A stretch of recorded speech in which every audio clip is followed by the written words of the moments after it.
Standing at 4,095.2 meters, Mount Kinabalu is Malaysia's tallest mountain. Naturally, hiking up is an amazing experience, but it is not an easy feat. To add on to the adventure, I opted for the Via Ferrata route to fully experience Mount Kinabalu. I will be documenting the entire experience, so this video can give you an insight on how the hike will look like, and I'll be sharing some tips along the way. The company I engaged for this hike is Borneo Calling, and the reason I picked them is because they offer private tours and was very responsive to my inquiries. Everything was well organized and their pickup was right on time. Hi, nice to meet you. Hi, morning. I'm Wei from Borneo Calling. I'm Bernard.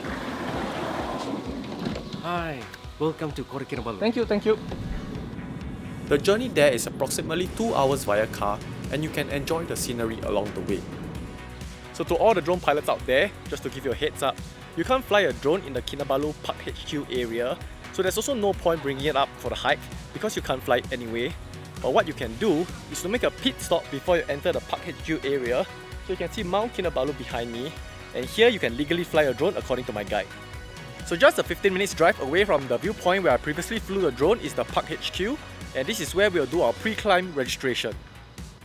The process is simple and straightforward, and the only thing you will need is your passport.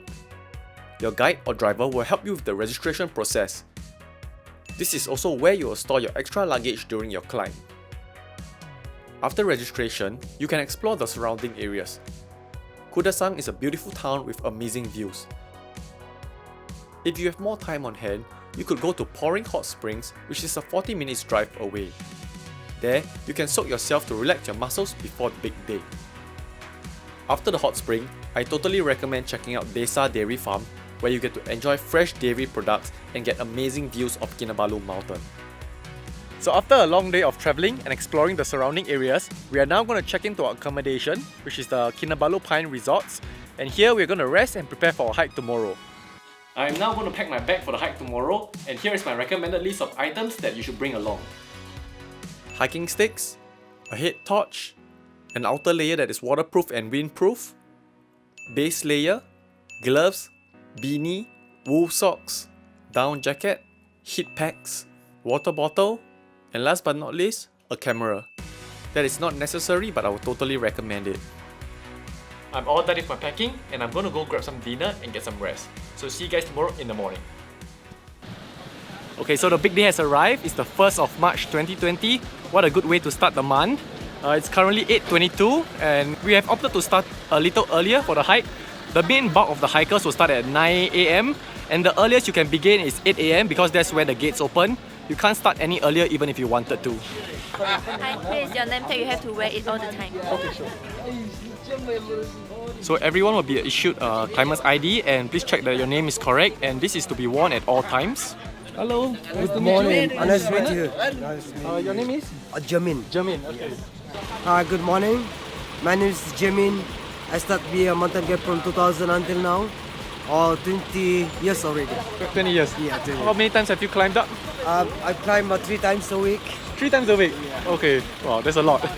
So this is the packed lunch. They will give it to you, so apparently you have to carry it yourself up the mountain. So this is just something to note. Here to sign you just for safety building sign. Sure. Bernard? Okay, sure. It's not even a kilometer in and I'm already feeling it. So if you are doing this hike, I would advise you to be physically prepared. Definitely do your training before coming here. Let's continue on. Hello? Hello?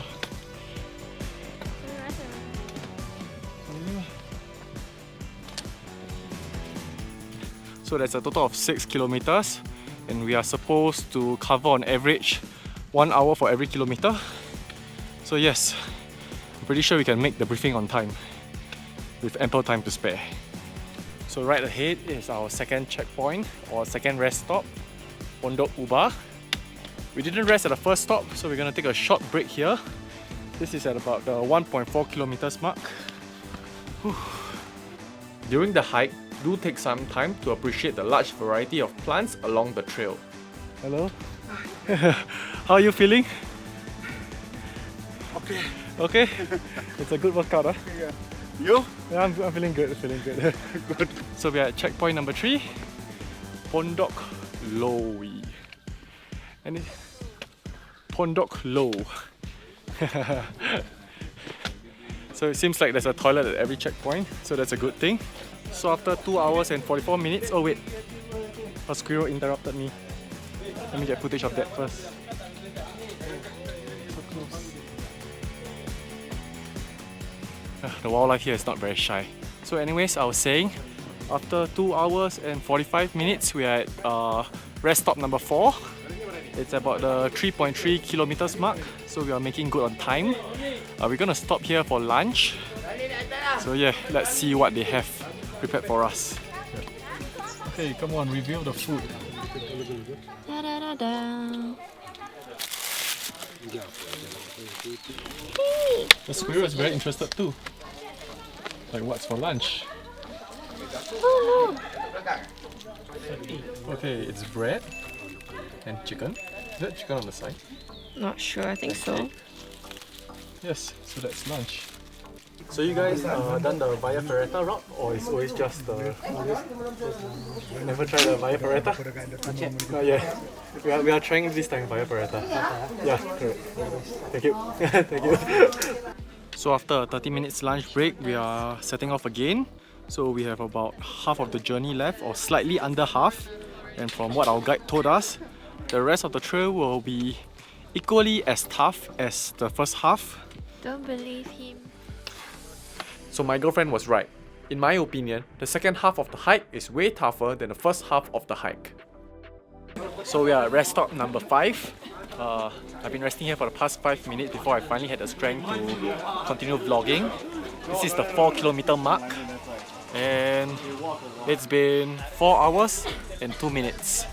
I think 2 more kilometers to go. After a short rest, we're gonna continue. As you get to the higher altitudes, you will notice that the plants here are different. They are worth stopping for a quick photo. We are at Pondok Milosa. We are at the 6th Pondok, Milosa. taking our short break. Pondok Bilosa? Yeah. And these people are having their lunch. Hi. Enjoying their lunch. We ate our lunch like about 2 pondoks ago. So behind me is Pondok Paka, which is pit stop number 7. So from here we are only 500 meters away to the base camp. As much as I would like to just push on and complete it, I really need a rest. The last 500 meters was definitely painful, but the view at base camp made it so worth it. And it was pure joy when we finally had Pendant Hut in our sights. So we finally made it to Pendant Hut. We arrived at 4 PM. We were cutting it a little close because the cutoff time for the safety briefing for the Via Ferrata is at 4:30 PM. If you really want to do the Via Ferrata the next day, please make sure that you arrive here before 4:30. And if you think that you're a slower hiker and you're going to take more time, please start your hike as early as possible and take lesser and shorter breaks. So now we're going to head in to do the safety briefing. The safety briefing is approximately 30 minutes to an hour, and it is very useful in preparing us for the next day. They briefed us on how to use the equipment, and we went through hands-on practice. Hi everyone, we're going to have dinner now. Dinner is served from 4:30 to 7 PM and I'm hungry. Let's go! Dinner will be served at Laban Rata restaurant, and it is buffet style.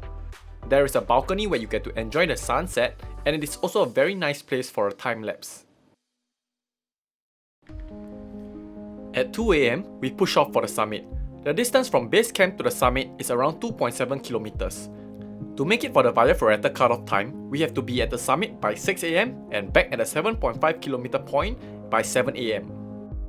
Sayat checkpoint is where they will check your climbing permit, so please make sure you have your climber's ID tag with you. This is also the last place they will have a proper toilet. That is something you might want to note.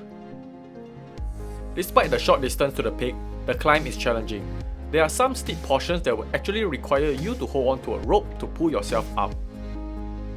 After 4 hours and 15 minutes, I finally made it to the summit and the view was phenomenal. I spent about 10 minutes taking photos and had to proceed back down to Lowe's Peak Circuit starting point in order not to miss the cutoff time. At the starting point, our Via Ferrata guide helped us don our climbing gear and after safety checks and the final briefing, very soon we were hanging off the side of Mount Kinabalu. It was an exhilarating moment and it definitely enhanced the overall hike experience. There are a few key highlights of low speed circuit that I would like to point out. The course begins with a descent of approximately 600 meters. The starting part of the climb is the steepest and it's a test of your nerves if you're afraid of heights. Soon enough, we come across the first highlight of the course, the Nepalese Bridge. What an adrenaline rush walking across a narrow plank with such a steep drop. The next highlight is the 3-wire bridge, and that really puts your balancing skills to the test. After all the exhausting challenges, we took a well-deserved break, and that was when we could really enjoy the stunning Crocker Range view. After the short break, we resumed our adventure and began a short hike through a forest. Unlike the main trail that is very well maintained, this forest trail is very raw and you have to really watch your step.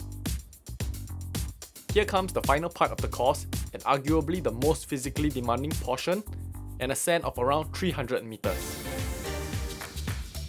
It took us a total of 5 hours to complete this course, and from what I was told, the average time it takes is between 4 to 6 hours. As we make our way down the mountain, let me share my thoughts on this entire trip. Firstly, I would like to say that Mount Kinabalu is a mountain worth hiking and the views are breathtaking. It is quite a physical challenge, so you do need to train to prepare for it. Secondly, the Via Ferrata takes the adventure to a whole new level. The experience itself is mind-blowing and I would totally recommend you to do it as it will make the climb so much more memorable. Last but not least, I would like to point out that the team at Borneo Calling made my trip really comfortable and smooth sailing. All the guides and drivers made me feel very welcome and were knowledgeable enough to answer my endless questions. I would totally recommend them in a heartbeat if you are in search of a tour operator for your Mount Kinabalu hike. This brings the Mount Kinabalu video to an end. I hope you guys enjoyed it and found it useful. Till the next one, it's a wrap.